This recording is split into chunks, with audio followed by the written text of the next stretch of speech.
Julie back again, and I'm here to share with you the second page I've done in my little Bible art journal.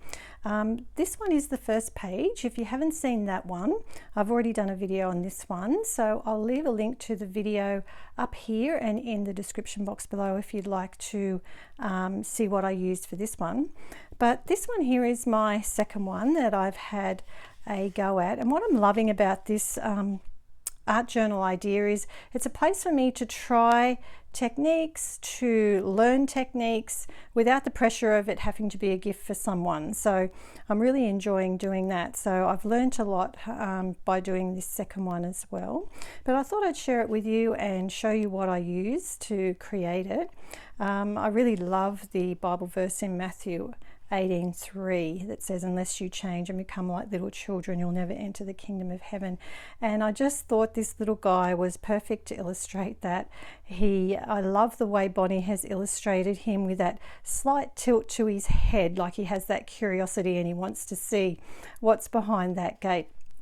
So I thought I'd share with you how I did this.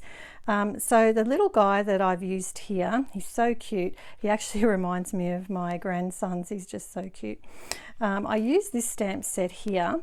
This is the Beach Boys set.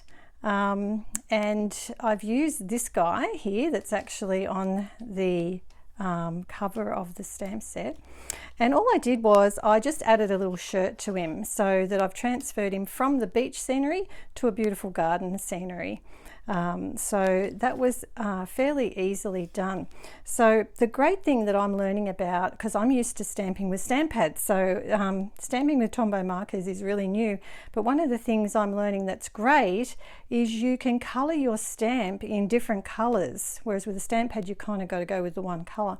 So that's been very handy for this little guy. So when I inked up my stamp, inked up my stamp with my Tombows, I used the this grey colour, the N60, and I inked his sides, the sides of him, and just on his shoulders and his pants in the grey.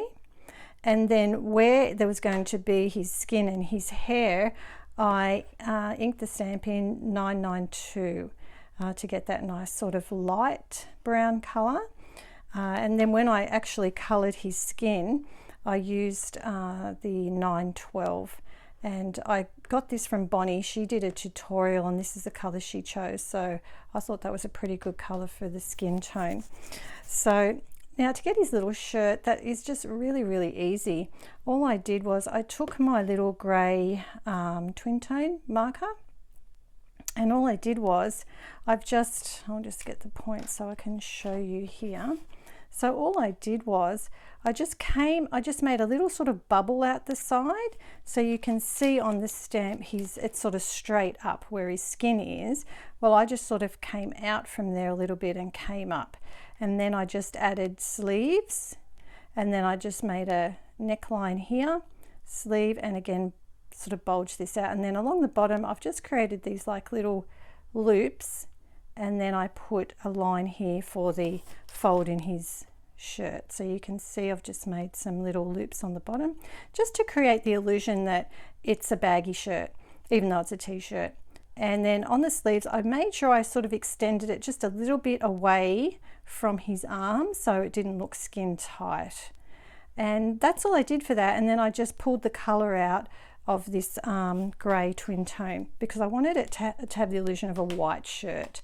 So I just really wanted to add those grey colourings.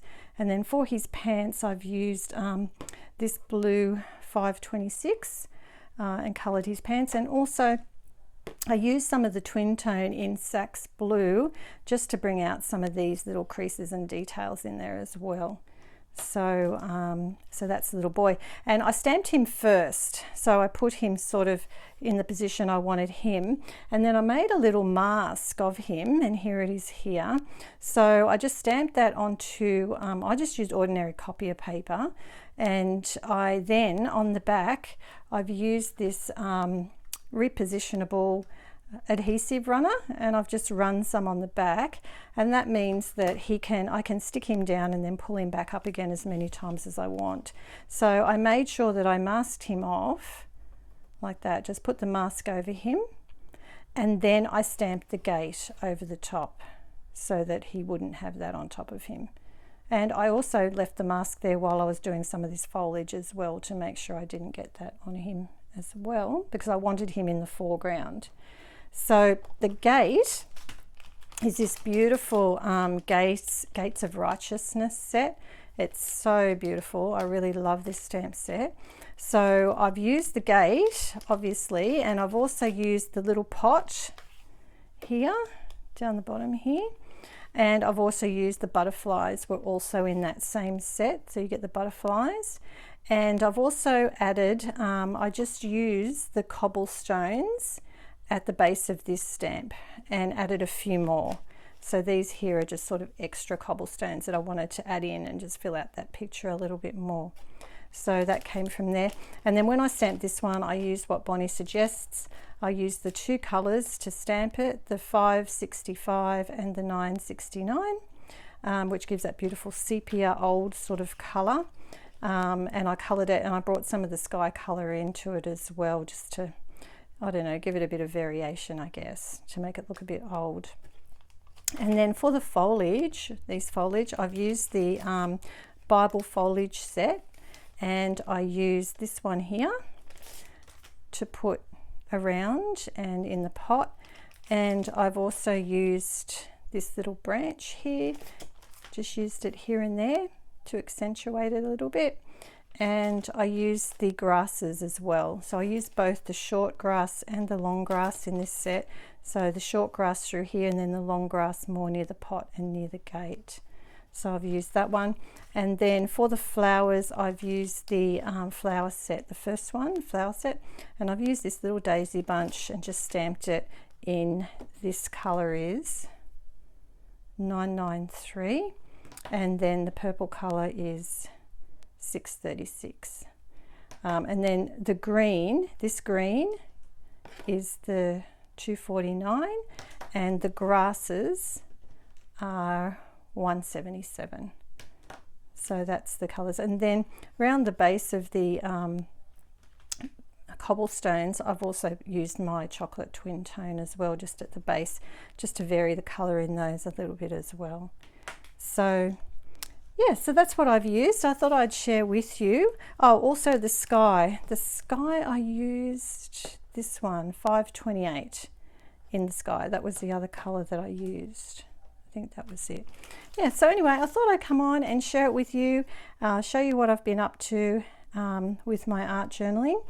And hopefully I will keep learning and get better and better. And this journal is really giving me the chance to do that, to just see how the markers work, what you can and can't do, what looks good, what doesn't. So when I do actually come to make a card to give as a gift to someone, it will be something that I've already practiced on before. But anyway, thank you everyone for taking time out of your day to join me today. And I will see you in the next video. Take care, everyone.